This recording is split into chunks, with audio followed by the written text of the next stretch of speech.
اما بعد الله متعال سپاس میگیم که باز برای شما توفیق داد که برای فهم دین الله متعال اینجا جمع بشیم و از الله استدعا داریم نیت‌های ما را خالصانه بگردانه و توفیق فهم درست و دقیق شریعتش را بر ما نصیب بکنه. و سلسله درس‌هایی که در باب نظام سیاسی اسلام ما شما داریم، درس امروز ما شما از اصول فکری نظام سیاسی اسلام ذکر می‌کنیم که بعد از اینها مفاهیم فکری است که ابعاد عملی هم داره. اصلش چیست؟ یک اصل از اصول فکری است اما ابعاد عملی هم داره. و این پاسخ برای اون سوالات است که در شرایط امروزی زیاد مطرح است. نظام اسلامی چه رقمی میباشه؟ نظام اسلامی چه رقمی میباشه؟ نه فلانی ها با ما تعریف نظام اسلام معرفی نمیکنن. تعریف اصلی و اساسی و کلی و محورهای اساسی که نظام سیاسی اسلام در پایه از اونها استوار هست اینجا ان شاء الله شما می‌کنید. یک اصل اول از اصول فکری حاکمیت شریعت الله تعالی. این اصل غیر قابل انکار و غیر قابل تعدیل و نقطه اساسی و اولی و محوری است که نظام اسلامی را از غیر نظام ها تفکیک می‌کند. گپ اولی و اساسی هم است. وقتی ما از نظام اسلامی میگیم این نکته را در هر حالتی و به هر صورتی باید داشته باشه. نقضی این قاعده به هیچ وجه یک نظام اسلامی و اصلاح داشته نمیتونه. او چیست؟ حاکمیت شریعت. حاکمیت شریعت به معنای چی؟ مفهوم حاکمیت شریعت به چی معنا است؟ ما شما در باب اصول فقه هم شما خواندین، ما شما حکم را تعریف میکنیم. حکم به انواع مختلفش، یکی حکم تکوینی است، این تقسیم بندی را بفهمین. یکی حکم تشریعی، حکم تکوینی است. الله متعال کافر هم خلق کرده، مسلمان هم خلق کرده. خلقت حکم چیست؟ تکوینی. اما دین حکم چیست؟ حکم تشریعی. اصل اول از اصول نظام سیاسی اسلام و همه نظام هایی که اسلام داره حاکمیت چیست؟ حاکمیت تشریعی الله، یا به تعبیر دیگه تسلیم شدن به حاکمیت تشریعی الله اصل اول از اصول است که یک نظام سیاسی باید به او باورمند باشه و به او معتقد بوده باشه. او از کجا گرفته میشه؟ ان الحکم الا لله. حکم نیست مگر از آن الله. معنایش چیست؟ معنایش چیست که ما به خاطر قوانین خود و به خاطر قواعدی که زندگی میکنیم، به خاطر شناخت حکم به کجا باید مراجعه بکنیم؟ به دین الله تعالی، به شریعت الله تعالی. دقت کردیم و این آیاتی که شما بارها شنیدین در محور از فلا و ربک لا یؤمنون حتی یحکموک فیما شجر بینهم ثم لا یجدوا فی انفسهم حرجا مما قضیت و یسلموا تسلیما. فلا و ربک لا یؤمنون، قسم به الله، به پروردگارتان سوگند که شما مؤمن شده نمیتونید حتی یحکموک فیما شجر بینهم، تا اینکه مرجع حکم شما کی باشه؟ رسول الله صلی الله علیه و سلم. ثم لا یجدوا فی انفسهم حرجا مما قضیت، سپس از قضاوت و فیصله پیامبر در قلبتان احساس حرج نکنین و یسلموا تسلیما. در هر مثلا در باب نظام اقتصادی به حکم الله متعال اگه باید چی باشه؟ به صورت قطعی پابند باشه. وقتی حکم الله متعال دیگه در مورد مخالفت نکنه. پس مصدر تشریعی نظام سیاسی که ما برای از اسلام پسوند اسلامی را میتیم و قبول کرده میباشیم است که او به حاکمیت تشریعی الله چی باشه؟ باورمند باشه. اگر کسی به حاکمیت تشریعی الله باورمند نبود، اگر در اول نظام خودم اسلامی بگه، در وسطش اسلامی بگه، در آخرش اسلامی بگه، اسلامی نیست. دقت کردیم؟ پس به حاکمیت تشریعی الله نفذ باید چی باشه؟ باشه. و ما کان للمؤمن ولا مؤمنة اذا قضى الله ورسوله امرا ان یکون لهم الخيرة من امرهم. برای هیچ مرد مسلمانی و برای هیچ زن مسلمانی در آنچه که الله و پیامبر فیصله کرده هیچ اختیار دیگه وجود نداره. دقت کردیم؟ و صفت مؤمن چیست؟ وقتی برش گفته میشه که حکم الله است ان یقولوا سمعنا و اطعنا، و صفت منافق نیست که میگه یقولوا سمعنا و عصینا. پس به حکم الله باورمند باش، معتقد و باورمند بودن به شریعت الله تبارک و تعالی باشه. و مراجعی که برای قوانین خود وضع میکنن این مراجعشان مقید باشه به این که آنچه که از قوانینی که در شریعت الله متعال به صورت صریح وجود نداره را در روشنایی شریعت الله و مطابق معیارهایی که علما در باب فقه اسلامی برای مجتهدین میگن و در باب اصول فقه میشه مطابق این اصول چی بکنن؟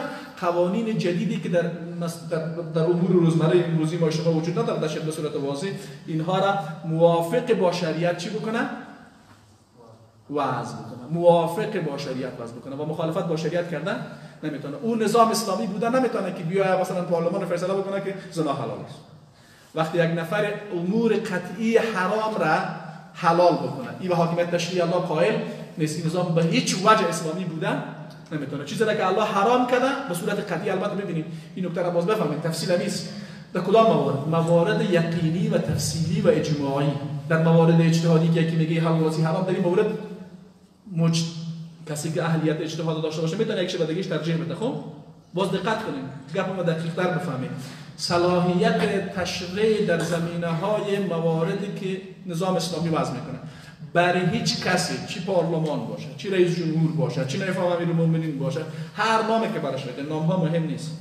او صلاحیت نداره و اجازه نداره امور متفق علیه و اجماعی شریعت را چی بکنه؟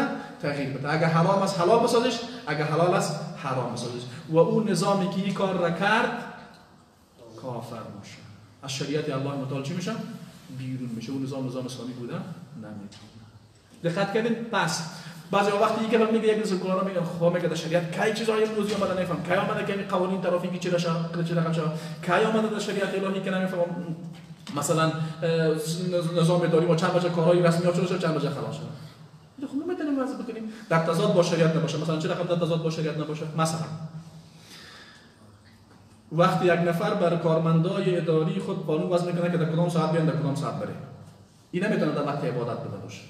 مثلا در وقت نماز جمعه بوده نمیتونه. دقت کردین؟ اگر کسی بگه نه دیگه حال تو مکلف هستی مامور از اینجا بشینی روز جمعه مگه است یا غیر جمعه مگه است، باز این گپ جایز نیست. این رقم تشریح کردن البته در بعضی از حالات خاص بر اساس ضرورت ممکنه باشه. مثلا یک نفر در شفاخانه اگر کل دکترا برن، خب باز یک نفر یک مریض واجب علاج چطور شود؟ میتونه برای یک نفر خاصی، برای یک ضرورت خاصی میتونه در اونجا کل دکترا نرم کردن، مثلا مواد نوبت بدن به اصطلاح. مثلا که دقت کردین یا مثلا در یک جای خاص نظامی هست کل عسکرا اگر برن نمیشه که دشمن میگه بزنه، خلاص یک نفر دو نفر ضرورت بر اساس عسکر میتونه باشه، دیگه باید برن به نماز. دقت کردین؟ یعنی قوانینی که در شریعت الله متعال به صورت واضح و صریح وجود نداره، ما میتونیم در روشنایی شریعت الهی قوانین را وضع بکنیم با این قید که در تضاد با شریعت نباشه. دقت کردید؟ پس وضع قوانین که بعضی از زمانا میگن در هر حالت کفر است، گپ غلط. متوجه شدید؟ این کفر میکنن در حالی که گاهی وقتایی واجب میشه. میفهمید؟ یک غلطفهمی جوانای ما همیز نه؟ وضع قوانینی که در شریعت الهی به صورت واضح وارد نشده و نیازمندی و زندگی امروز انسانها به او به اصطلاح تقاضای از او را داره، امیر میگن باز بودن دروازه اجتهاد. به همین خاطر مثلا تشریع در زمینه‌ها به شورای اسلامی واگذار میشه و یکی از شرایط شورای اسلامی چیست؟ یکی از شرایط شورای اسلامی است جزاک الله خیر، است که باید علما در اونجا باشن. متوجه شدید؟ نه آدمای معلوم الحال و بدنام ببرکی که مثل در شوراهای امروزی وجود داره، اونا سرورشان معلوم است که وضعیت چیست. دقت کردین؟ پس در اسلام این گپ وجود داره. جالب چیست؟ کارای ما مجبوریم کارای سکولارکا را اشاره بکنیم. نه سکولارکا پارلمان‌های مسخره امروزی را که آدمای بی‌سواد معلوم الحال جنایتکاری اینا قبول دارن، اما سر شورای اسلامی که خیلی قواعد بسیار جدی‌تر داره او را باز چی میگن؟ اسلام میگن. در باب فقه اسلامی من امشب باز یک مقاله رو تقریری مطالعه کردم. نفرش که آدم کم تالیز هر وقت چیزش میخونه موثق از این سکولارکایی که وظیفه گرفته که باید بی بی سی نفهم صدای آمریکا صدایش هر وقت بلند بکنن، امشب باز مقاله رو خوانده نوشته کرده بود در باب از اینکه نفهم مشروعیت جنگ در افغانستان گفته بود نظام شرکت نکنه شده. من نوشته کردم برش که تو اصلا نمی کاکا آمریکایی که نمیدونی که تو تا میشه میگم این جنگ اینا مونده آمده در مورد اینکه مثلا این نظام باید انحراف خودش به حد کفر بوار رسیده یا نرسیده. اینا در جاش میبینید تو اول اگه کاکا کلانای ما که اینجا آمدن که اونا بر از اونهای چیز اول اونا را فایست یا کیستن یا چه وقت خیشی کردن که در مورد از اونها گپ نمیزنید. دقت کردید؟ پس نظام اسلامی احکام تشریعی از او از خود در راجع به سلسله مراتب داره. بعضی از مفاهیم در دین الله متعال صراحتاً یا در قرآن آمده یا هم در حدیث رسول الله صلی الله علیه و سلم یا علما و مجتهدین در طول تاریخ امت در مورد بحث کرد.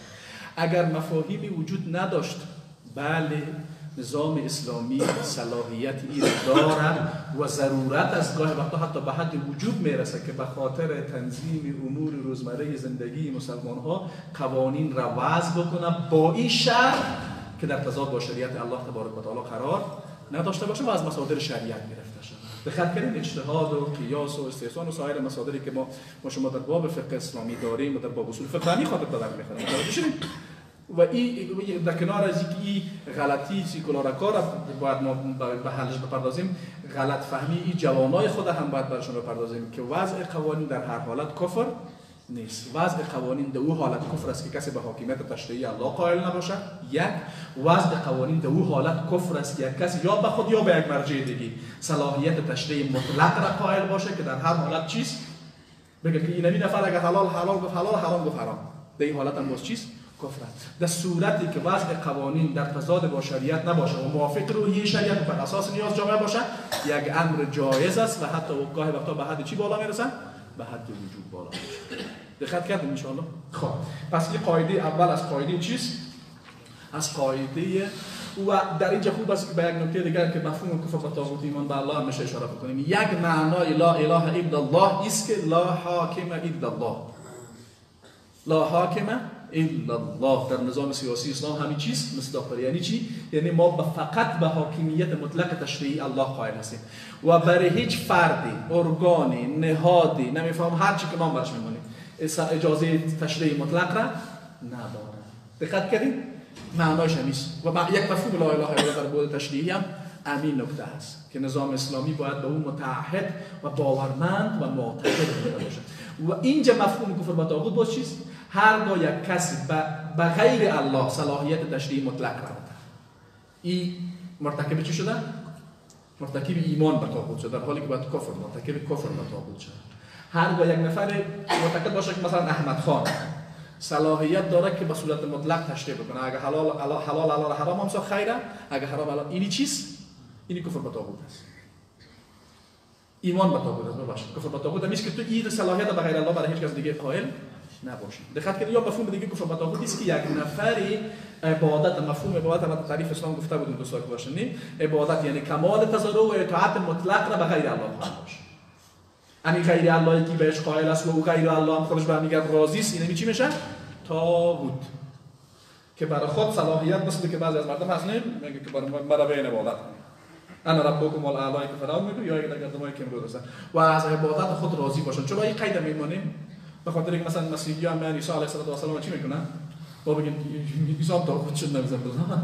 دقت کنید؟ مصداق اولی طاغوت شیطان هست، مصداق دومیش بت‌ها و هر کسی که عبادت میشه و از عبادت خودش چیست؟ راضی است. مصداق سومیش چیست؟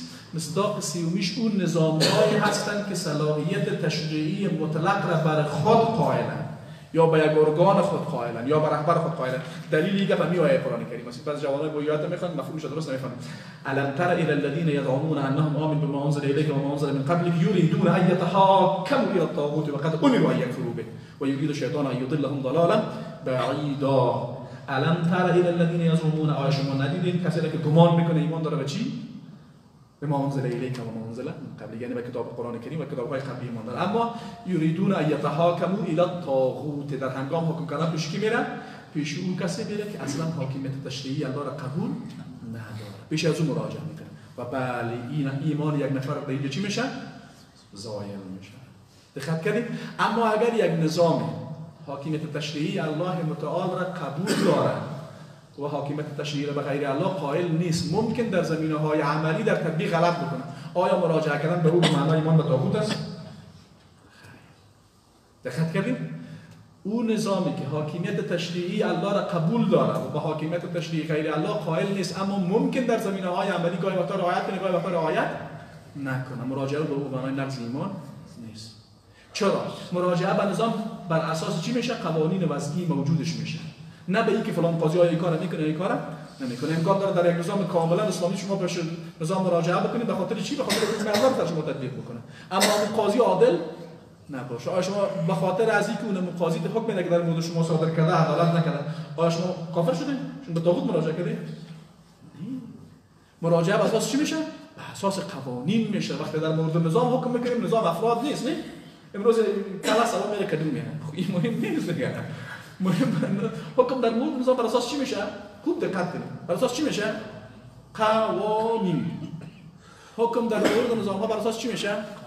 قوانین. افراد هر روز تبدیل تغییر میکنه. دقت کردین گفت می‌دونید چه واضحه گپ می‌زنیم نه باز میگه بچه‌ها تو غلط فهمی شاهدار گفته ایرانی‌ها در میارن که ما هم به شاه در میاریم. خب پس مفهوم ایمان به الله و تسلیم شدن به حاکمیت تشریع الله را ان شاء الله فهمیدین نه؟ مفهوم تسلیم شدن به حاکمیت تشریعی الله در باب نظام سیاسی یعنی پس اون نظام‌هایی که ارگان‌های که صلاحیت وضع قوانین را دارند و وضع قوانین از اونها مطلق صلاحیت مطلق دارند، این نظام‌های طاغوتی کفری اگر قبلا مسلمان بوده باشن مرتدن، اگر قبلا مسلمان نباشن در اول کافرن.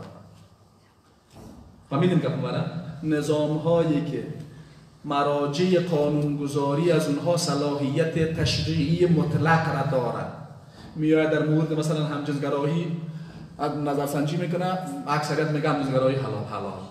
میان در مورد زنا چی میکنن؟ بر اساس رأی اکثریت نظرسنجی میکنن، اکثریت میگن که زنا حلال. میان بر اساس نظر اکثریت میگن که مثلا تعدد ازدواج چی؟ حرام. جزا هم برش تعیین میکنن. این چیز هرگاه خوب دقت کنیم. هرگاه نظامی بر مراجع قانونگذاری خود صلاحیت تشریعی مطلق را قائل باشد و این صلاحیت برش بده که قوانین وضعی شریعت نقض بکنه، حلال حلال حرام و حرام حلال حلال بکنه، این نظام کافری است، طاغوتی است. فهمیدیم گفت؟ اما اگر یک نظامی به مراجع تشریعی الله قائل از شریعت الله متعال مراجع تشریعی خود میداند در زمینه‌های عملی انحراف میکنه، آیا در هر حالت کفر است؟ واضح شد گفت ما؟ این گفت اول. نکته دوم، کار مسلمان ها در امور سیاسی بر مبنای چی باید باشه؟ یکی از بارزترین صفات نظام سیاسی اسلام شورایی بودن است، بر اساس صراحت آیات چی؟ قرآن کریم و امرهم شورا بینهم و شاورهم فی الامر. الله متعال صفات مؤمنین را ذکر میکنه، بعد میگه کار از اینها چیست؟ بر اساس مشورت. و حتی برای پیامبر که مستقیما مورد خطاب وحی از برش امر میکنه و شاورهم. و جالب است که این آیت بعد از چی میفهمیم نازل شده؟ بعد از اینکه رسول الله صلی الله علیه و سلم بر اساس مشوره با صحابه در غزوه بدر از رأی خودم تیر شد، بر رأی صحابه عمل کرد و 70 نفر تلفات داد. بازم الله متعال بر چی میگه؟ بعد از این هم میگه شما مشوره بکنید. یعنی چی؟ یعنی گاهی وقتا ممکن مشوره یک خرابی به کار بیاره. آیا اصل نقض میشه؟ این اصل نقض نمیشه. و صحابه در مورد پیامبر صلی الله علیه و میگه ما هیچ کسی رو به اندازه پیامبر نمیدونیم که مشوره میکنه. بر پیامبر وحی هم میاد. بازم چی میگه؟ مشوره میکنه. از غیر پیامبر به طریق اولا لازم است که باید چی بکنه؟ مشوره بکنه. نظامی که نظام مشوره‌ای نباشه نظام اسلامی بوده. یک گپ دوم در اینجا هم اقوال علما را بدانیم. یکی نظام واقعی اسلامی است که از ابتدا بر اساس معیارهای درست شرعی تعیین میشه. یکی نظام است که بر اساس معیارهای درست شرعی تعیین نشده، درجات و انحرافات از شریعت داره. ما در مورد این نظامات چی کنیم؟ این سوال است که خیلی از ما چطور کنیم؟ دقت کنید، در این باب دو دیدگاه در بین علما وجود داره. دیدگاه اول، البته مورد اجماعیش نیست که هرگاه یک نظامی و یک زمانداری به انحرافش به حد چی برسه؟ کفر بواح، واجب است در مورد از این باید چی شود؟ اقدام عملی صورت بگیرد. در غیر از اون حالت آیا جایز است یا ناجایز؟ اکثریت قاطع علمای سلف قائل به عدم جواز خروج در مورد زمامداران ظالم و فاسق. حتی بعضی از تعداد زیاد از علما در این باب اجماع را نقل می‌کنند. اما عملکرد سلف نشان میده که عده‌ای از علمای سلف، عده‌ای محدودشان قائل به جواز این کار هستند، مثل حسین ابن علی، مثل زبیر ابن عوام. اینا عمل در مورد نظام‌هایی که به حد کفر بوا نرسیده به چی کردن؟ قیام کردن و مورد تایید عده‌ای از علما قائل قرار هم گرفتن. در اینجا من می‌خوام یک موضوع را واضح‌تر بیان بکنم. در اینجا گاه وقتا یک عده از مردم میآیند عملکردهای بعضی ها را نسبت میدن به منهج اهل حدیث و بعد به اصطلاح خودشون میان داعیه‌دارهای مذهب احنافشون. در بارود مذاهب از سایر مذاهب که در این باب مذهب احناف دایره وسیع‌تر داره. یعنی امام ابو حنیفه رحمه الله قائل به خروج علیه امام زمامدار چیست؟ فاسق و ظالم است. در حالی که علمای اهل حدیثی ده حتی اگه زیاد علما گفتیم قائل به اجماع علمای اهل حدیث در باب که جایز نیست. اونا صرف علمای حدیث استدلال میکنن به صراحت آیات حدیث رسول الله صلی الله علیه و سلم که رسول الله صلی الله علیه و سلم میگه شما منازعه نکنین با اهل به اصطلاح زمامداران الا ان تروا کفرا بواحا. دقت کنید. اما امام ابو حنیفه رحمه الله علمای قائل به جواز هستن اونا باز به عمومیات دیگر نصوص استدلال میکنن، در حالی که قاعده اصلی است وقت به عمومیات تا زمانی استدلال میشه که یک نص خاص وارد نشد. وقتی نص خاص وارد شد باز دوباره استدلال به عمومیات چیز دقیق نیست. اما این اختلاف وجود داره. دقت کنید. پس این نکته است که باید دوستان عزیز بفهمید. یک گپ دیگه چیز از پیش بعضی ها مثل که بیشتر اشاره کردم این بعضی ها مخالفت ایجاد میکنه. یکی قیام در مورد نظام‌هایی است که ممکن انحرافشان به حد فسق و ظلم باشه. یکی جهاد در مورد اشغالگرای کافر است. فهمیدین گپه؟ بعضی ها چی میکنن؟ جهاد در مورد اشغالگرای کافر به این نامه میخواین مخالفت بکنن. درست است که مثلا ما طرفدار عزیزیم که در مورد ما شخصا وقتی زیاد تحقیق کردیم و عوامل مختلف دیدیم، بله وقتی که نظام به حد کفر بوان رسد تاریخ امت نشان داده که کسانی که به اصطلاح قیام کردن به نتیجه خاصی نرسیدن. اما آیا با این دلیل ما باید اشغال رسمی کفار متجاوز حربی را تحمل کنیم؟ نه. جهاد در مورد کفار متجاوز اصلی اشغالگر جداست. قیام در مورد زمامدارانی که به حد فسق و ظلم میرسن جداست. قیام در مورد از اینها بله درست نیستن به اساس اهل حدیث، حداقل رأی اهل حدیث. اما اگر اشغال مستقیم کفار حربی بود باز چی؟ جهاد دیگه بود، در باب دفع ظلم است و در باب دفع تجاوز و اشغال است. جهاد بر دفع تجاوز و اشغال جداست. جنگ در مقابل نظام ها چیست؟ اگر اشغال نبود بله من شخصا طرفدار از این نیستم که در هیچ نظامی از نظام‌های اسلامی که به حد کفر بوان رسیدن باید جنگ صورت نگیره.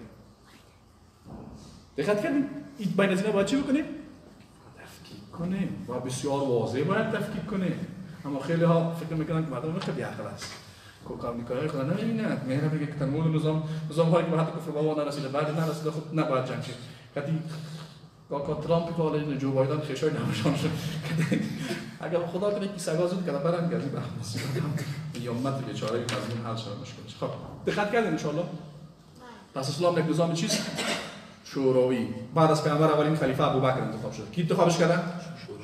شورا. با وجود ذکر احادیث رسول الله صلی الله علیه و سلم در باب پیروی از ابوبکر و عمر بعد از خودش صریح هست نه؟ کسی میگه رسول بعد از تو از کی تا که میگه ابوبکر میگه بعد از تو از کی میگه عمر. دقت کردیم یا حدیثی که عایشه رضی الله عنها روایت میکنه و صحیح مسلم رو روایت کرده که رسول الله صلی الله علیه و سلم یک بار عایشه میگه بیا چیز نوشته بکنیم که بعد از ما کسی در باب اختلاف نکنه. از صراحت از سیاق حدیث فهمیده میشه که ابوبکر رضی الله عنه رو به عنوان جانشین تعیین میکنه. اما باز میگن الله و مردم ابا دارن که بغیر از ابوبکر کسی دیگه چی شود؟ امیر شود. با وجود و عملا پیامبر صلی در زمان حیات خود ابوبکر رضی الله عنه رو در حج هم میگه مسلمان ها تا در امامت هم میگه مسلمان در نماز. اما با وجود از این ابوبکر رضی الله عنه بر اساس چی شد خلیفه شد؟ شورا. عمر رضی الله عنه بر اساس چی خلیفه شد؟ عثمان رضی الله عنه بر اساس چی خلیفه شد؟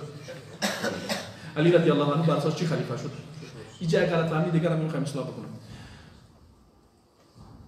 ابوبکر رضی الله عنه بعد از خود بعضی ها میگن استخلاف میگن جانشین تعیین کرد عمر رضی الله عنه.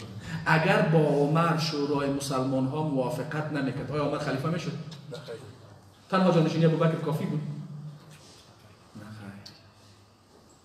دقت کردین؟ عمر رضی الله عنه بعد از خود شورای 6 نفری را تعیین کرد.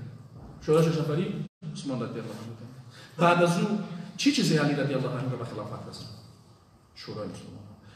و با این تفاوت که در مورد خلافت علی رضی الله عنه بین شورای مرکزی مسلمان ها اختلاف واقع شد. زبیر، طلحه و زبیر از جمله اعضای شورای مرکزی مسلمان ها بودند. اونا بیعت نکردند. اما قبل از او اختلاف جدی در بین شورای مسلمان ها در باب تعیین خلیفه وجود داشت. اختلافات جزئی در دوران خلافت ابوبکر بود. بعد از دوران خلافت عمر هم در دوران خلافت عثمان رضی الله عنه اختلاف آمد. اینجا یک نکته دیگر هم میخوام اشاره کنم. شورا در اصل به نیابت از کی فیصله میکنه؟ به نیابت از امت. شورای مسلمان ها فیصله هایی را که میکنه به نیابت از کیست؟ به نیابت از امت. پس اگر شرایط به گونه مساعد شود که امت کلش بتانن نظر بدن، آیا درست است یا نه؟ درست نیست. چرا درست نیست؟ ببینید شورا فرع است. شورا فرع است یا نه؟ امت اصل. ما وقتی به اصل مراجعه کرده بتانیم فرع مانع ما میشه. الله متعال در قرآن کریم میگه ان الله یأمرکم ان تؤدوا الامانات الی اهلها. الله متعال شما را امر میکنه که امانت به اهلش بسپارید. بر اساس سیاق آیات اینجا منظور از امانت چیست؟ زمامداری. چرا؟ دامی آیات میگه و اذا حکمتم بین الناس تحکموا بالعدل. پس اینجا مراد از امانت کیست؟ مراد از امانت زمامداری است که این نمیده باید به اهلش بسپارید. اینجا خطاب این آیات متوجه کی میشه؟ امت. ان الله یأمرکم، شما را امر میکنه. کی را امر میکنه؟ شما امت امر میکنه. چی بکنید؟ ان تؤدوا الامانات الی اهلها، که امانت به اهلش بسپارید. باز اون نفر که امانت به اهلش سپرده زمامدار چی باید بکنه؟ و اذا حکمتم بین الناس ان تحکموا بالعدل. و حدیث رسول الله صلی الله علیه و سلم مفهوم آیات توضیح میده که رسول الله صلی الله علیه و سلم میفرماید اذا وصل الامر الى غیر اهله فانتظر الساعه. وقتی که مسئولیت بر غیر اهلش سپرده شد، اذا وصل الامانه غالبا دقت کردید؟ دیگه جو امانت هم میاد، دیگه رو باید امانت، لفظ امانت هم میاد. امین امانت اذا ضیعت الامانه فانتظر الساعه. بعض معذرت من لفظ خطا کردم. مثلا میگه اذا ضیعت الامانه فانتظر الساعه، وقتی امانت ضایع شما منتظر چی باشین؟ قیامت. بعد صحابه پسند میکنه و کیف اضاعتها یا رسول الله؟ ضایع شدن امانت چه رقمی است؟ مثلا میگه اذا وصل الامر الى غیر اهله، اذا وصل الامر الى غیر اهله، وقتی امر به غیر اهلش سپرده شد. پس امانت در ان الله یأمرکم ان تؤدوا الامانات الی اهلها چیست؟ زمامداری است. اینو باید به کی بسپاریم؟ به اهلش. خطاب ما کیست؟ کل امت. خب توضیح میده باز اگر حل نشد سوال بپرسم. آله شورا به نیابت از امتی کار میکنه. هرگاه فیصله شورا مورد قبول امت قرار گرفت، گپ حل است. فیصله‌ای که در سقیفه بنی ساعده در مورد خلافت ابوبکر شد، امت به مخالفت نکرد، بهش تسلیم شد. در خلافت عمر هم تسلیم شد. در مورد تعیین خلیفه در شورای 6 نفری که عمر تعیین کرده بود اختلاف واقع شد. در بین اعضای شورا اختلاف واقع شد. چطور کردن؟ عبدالرحمن ابن عوف، من اشتباه نکنم، یکی از اعضای اون. پس دوباره رفت از کی پرسان کرد؟ آیا امکان نظرسنجی از کل امت در امو زمان با اونمو شرایط برای عبدالرحمن ابن عوف ممکن بود؟ نه. از کی پرسان کرد؟ از همه کسانی که امکان براش وجود داشت. رفت از همه اهل مدینه پرسان کرد. از زن و مرد مدینه پرسان کرد. چرا عبدالرحمن رفت از زن و مرد مدینه پرسان کرد؟ چرا؟ ان الله یأمرکم ان تؤدوا الامانات الی اهلها. شورا اختلاف کرد. از همه پرسان کرد. پس اینجا میخوایم یک گپ اشتباه دیگر که جوانان تو بیخی پرجذبه هستن در باب تکفیرش ماشاءالله حل بکنیم. یک میگه انتخابات کفر است. در کدام حالت؟ انتخابات کفر است. تو بدن در کدام؟ او انتخاباتی که در نظامی که برای الله متعال صلاحیت تشریعی را قائل نباشد و صلاحیت تشریعی مطلق را به غیر الله قائل باشد و تو بری برای یک نفر امی صلاحیت قائل شوی، بله کفر. اما تعیین زمامدار در جامعه اسلامی توسط مسلمان ها ولو از طریق انتخابات باشه کفر است. کفر است. کدام منطقی را کفر میگه؟ توضیح میتونم باز حل کنم. میفهمم چی میخواین بگین و خطا نمیشین. پس یک نفری میاد جمله را بگه انتخابات کفر است و تفصیل نمیده و توضیح نمیده، این جمله غلط است. انتخابات در بعضی حالات ممکن کفر میتونه بوده باشه. در کدام حالت؟ در حالتی که نظام حاکم باشه که اصلا صلاحیت تشریعی الله را قائل نباشه، مثل نظام هایی که واضح میگن ما سیکولاریم، هیچ دینی را قبول نداریم و عملا قوانین را وضع میکنن خلاف چی؟ اصلا به همین دین دیگه ریشه قبول ندارن. این کفر است. در بعضی از حالات میتونه حرام بوده باشه. چی کسی؟ وقتی یک نفری بره با یک نفر اهل تعیین به اصطلاح رای بده که نفر اهلیت زمامداری جامعه اسلامی را ناجایز است. در بعضی از حالات میتونه چی باشه؟ جایز. در بعضی از حالات واجب. ببینید مراتب احکام خود. میتونه کفر باشه، میتونه حرام باشه، میتونه مکروه باشه، میتونه جایز باشه، میتونه سنت و مستحب بیاد تا واجب. ببینید اینا همه چی دارن؟ حالت دارن. یک دفعه می آخرش محکم میگه همین خود محکم میگه برو بکشاره دیگه. این قبل غلط است و این خلاف اصول علمی و شرعی و عقلی است. دقت کنید. پس زمامدار در جامعه اسلامی بر اساس شورای مسلمان ها تعیین میشه. شورای مسلمان ها اون مردم میگن که جامعه اسلامی به کف از اونها تسلیم باشه.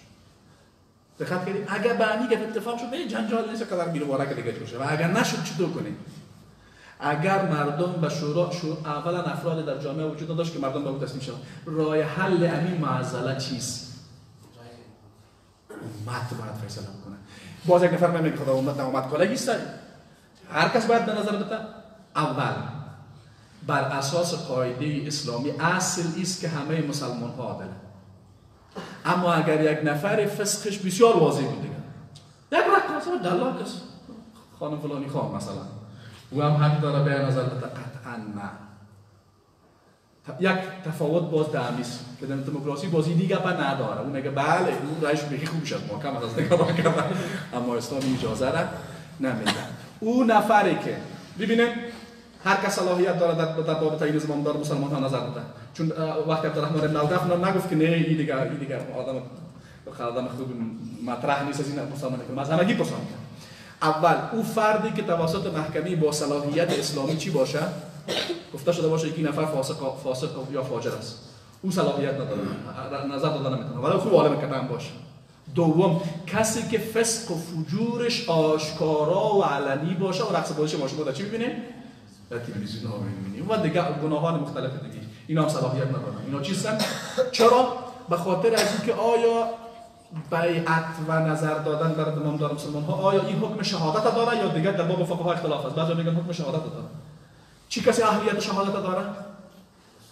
آدم معلوم فاسق، معلوم الحال فاجر، معلوم الحال که علنی و آشکاراست فسق و فجورش، یا توسط محکمه با صلاحیت اسلامی چی شده باشه؟ علیهش حکم شده باشه. اون در غیر از دیگه کلگی داره. یعنی مثلا مثال گپ برای شما بگم، من ممکن یک هزار تا گناه داشته باشم، اما شما حق دارین بیاین همین مرا گناهکار فاسق بدانید تا که برای شما آشکارا دیدن نباشه یا محکمه بر علیه ما حکم نکنه. حق دارین؟ پس حالت اول این باقی میمونه که من چیستم؟ عادلم. همگی با شما میگم. مگر اینکه دقت کنید. پس قاعده اصلی امیست که مسلمان ها در جامعه اسلامی عادلن. باز اصلا میگن نه ما این تو که اکثر من خدا یدی کلمه دل کان صدر الله. اکثرهم لا یعلمون، اکثرهم لا یعقلون. اینا در مورد کافرست. در جامعه اسلامی ما بگیم که اکثر مردم کافر هست نیست. ما از جامعه چی گپ میزنیم؟ از جامعه اسلامی گپ میزنیم. از جامعه اسلامی اکثر مردم کافر است. بله اگه بگیم اکثر مردم مشکل داره، بله مشکل داره. اما ما در مورد افراد به صورت فرد میتونیم بگیم این برادر مشکل داره، این برادر مشکل داره. داریم میگم بگم. پس باید تفکیک بکنیم بین مفاهیم. دقت کردید؟ بین مفاهیم چی بکنیم؟ اگر ما بیان بگم که بله اکثر مردم اینا مشکل داره. درست است. اما در زمینه تطبیقی من میتونم اکثریت شما را در جمع همین مردم حساب بکنم. اکثریت شما را یک نفر تا صلاحیت داره میکاره بکنم. پس ببین چه فرق است بین یک گپ کلی من و بین تطبیق چی؟ تطبیق. اکثریت مردم در افغانستان مشکل داره، خیلی واضح میگم. اما امی اکثریت من میتونم میگم در اکثریت داشته بکنم. ممکن نباشه. این برادر دیگه دلیل نمیتونم. حق نداره. ما از حالت عمومی جامعه گپ میزنم، اما در باب حکم که میاشه باز در مورد یک نفر معین باید ثابت کنه بتونم. اگه ثابت نکردم من خودم چیستم؟ خودم عدالتم نقض میشه. بفهمید؟ خودم عدالتم چی میشه؟ نقض میشه. پس شورا یک اصل غیر قابل نقض در جامعه اسلامی است. اما اگر یا شورا را ما ایجاد نتونستیم یا جور نامد چطور کنیم؟ همین زمامدار چه رقمی تعیین شده؟ من از اون برادرایی که انتخابات کفر است. خیلی انتخابات این کفر. صحیح؟ اون تو کلمه تو محکم چطور کنیم؟ همین زمامدار چه رقمی تعیین کنیم؟ شورا کی در شورا تعیین می‌کنیم؟ چی کسی مردم باید تسلیم بشه؟ نه از شورا چه رقمی باشه؟ معنایی که نیست که اسلام واضح نداره. ما در زمینه تطبیقی گپ میزنیم. در زمینه چی گپ میزنیم؟ تطبیقی گپ میزنیم. امیر چی رقم حل کنیم؟ بازور تو فنگ حتما باید بیاین. اسلامی رقم گفتن.